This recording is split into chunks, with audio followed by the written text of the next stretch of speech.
right, thanks for coming down. If you want to take kind of a couple minutes, introduce yourself, tell us a little bit about your background, why you're running, and then we'll get to questions after that. I'm Chenez, candidate for the 7th District. Takes into town, as you know, takes into town of Pendleton and Lockport. Currently, I'm president of the Western New York CWA Labor Council, which basically is a non-salary position.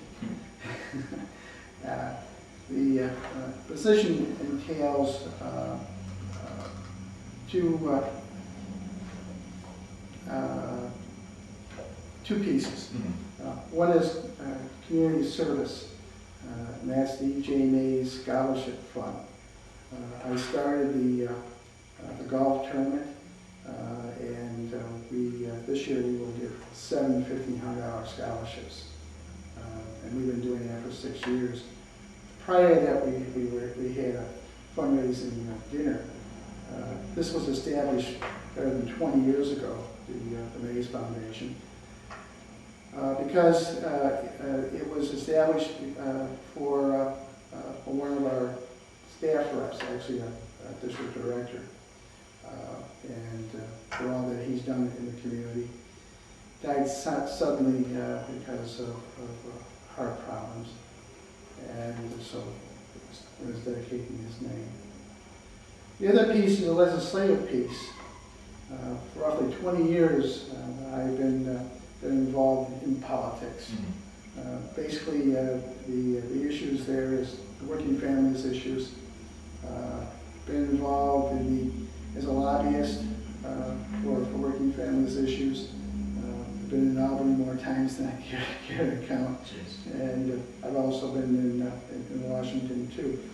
So I guess what I'm trying to say is that I know how the system works, and I won't go into the issues here in the county, other than to say that we really need independent thinkers. I think that's a major issue here. Sure.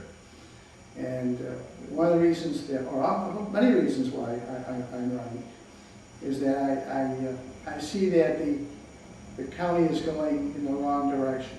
Tax Foundation has given us the dubious distinction of being the highest tax county in the nation. Not just 1 year, 2 years running. And the other is the Business Council, because of high taxes. It's a very hard business, very hard community to do business in, and has given us an F for our economic development. This can't continue.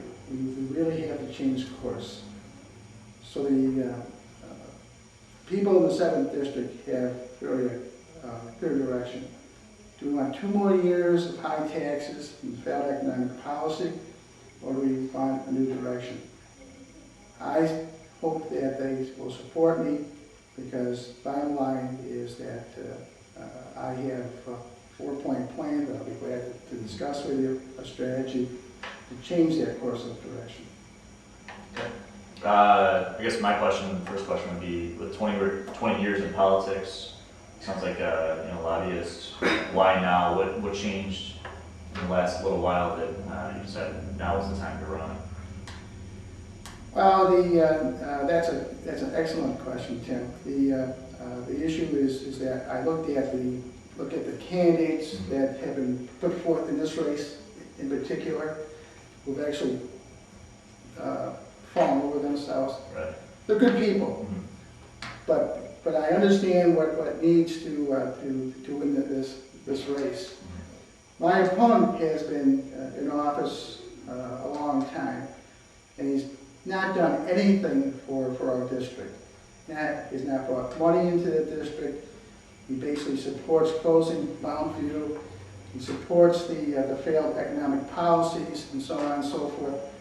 And I really feel that I'm the guy that can put this forward and to show the failed economic policy and to be the best candidate, number one. So what ideas do you have that he hasn't hit yet in his years? First, if I may say, and as I get older, I can't read. It's all right. I've attended many sessions, Tim, over the years about Social Security and so on and so forth. I'm self-educated on the bottom line. But when I have what's called a SMART plan. It recognizes that corporate welfare is a huge tax burden that we can't afford. Recognizes workforce productivity as an asset. Knowing as much as I know about the labor side and how our people work, and the issue is that we should get a fair wage for a fair day's pay. The other thing is recognizing small and medium manufacturing that works. It's been shortchanged. There's nothing there. I've talked to several people in the campaign. I've knocked on hundreds of doors. And the feeling is that the small businessmen, and when I say that they've been shortchanged, absolutely, absolutely. There's nothing there.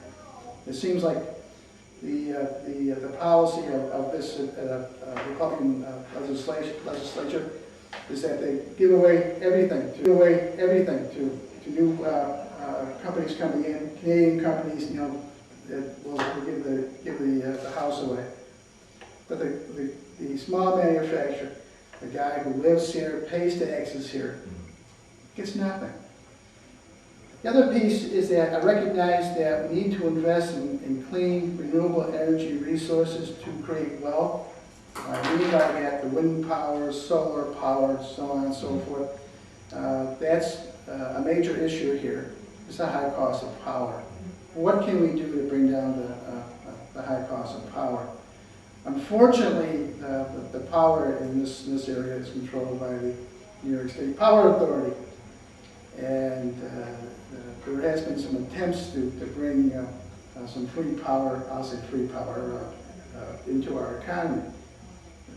It's not enough. And the other thing that really bothers me is the allocation of this free power. What I'm not hearing is that what can we do to help, again, small business? I'm hearing that we can look at giving it to the water districts and sewer districts. And there's an issue that now that not all the towns are in the water district. So all I'm hearing is excuses. We really need a concrete strategy. It's not there. It's all piecemeal. It's hit and miss, and that only gets people frustrated. And that's another issue going door to door. People are really feeling frustrated about this thing. And who can blame them? Who can blame them? You know, we just don't have a clear direction and a strategy. Corporate giving away tax dollars to rich corporations like AES, it's never the answer. I've been involved in private industry for 32 years. I retired from Verizon, and I understand what the private industry is all about. If you give them a handout, they'll take it. They'll take it. And so the issue there is that we got to be smart. We really got to play this game much smarter.